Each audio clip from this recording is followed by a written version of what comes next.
published, 22:58 Eastern Standard Time, the 25th of February 2018, updated, 7:44 Eastern Standard Time, the 26th of February 2018. President Donald Trump has for months been speaking about his desire to have every drug dealer in the country executed. According to a new report, the inspiration for the president's idea is allegedly the laws in countries like Singapore, where the death penalty is mandatory for drug trafficking offenses, and the Philippines, where the president is currently heading a bloody drug war. Trump says, "When I ask the Prime Minister of Singapore do they have a drug problem, the Prime Minister replies, no death penalty." A source who says he's discussed the matter with the president told Axios.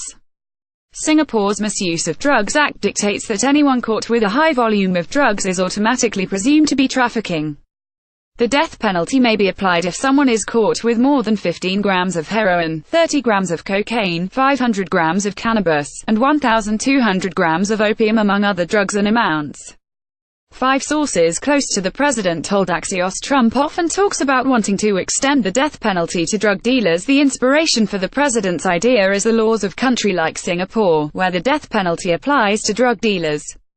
Trump is pictured with Prime Minister Lee Hsien Loong. The president reportedly attributes the drug law, one of the toughest in the world, with low drug use in Singapore.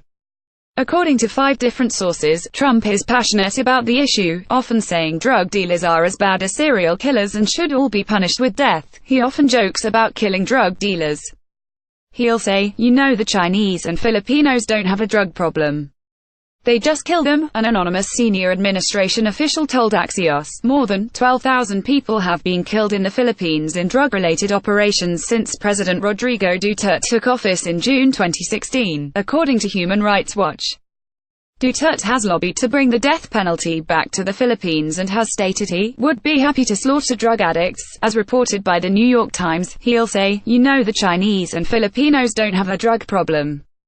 They just kill them," a senior administration official said.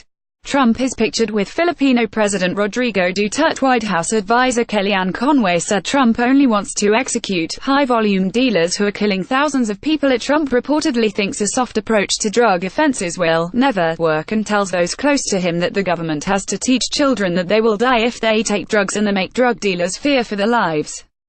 Although he's admitted that passing legislation that extends the death penalty to drug-dealing offenses is unlikely, he would love to have a law to execute all drug dealers here in America. When asked to confirm the president wants to execute drug dealers, Kellyanne Conway, who leads his administration's anti-drug efforts, said Trump only wants to execute high-volume dealers who are killing thousands of people. According to Conway, Trump's point is that many states execute criminals for killing just one person, while dealers can cause mass casualties without equally harsh punishment.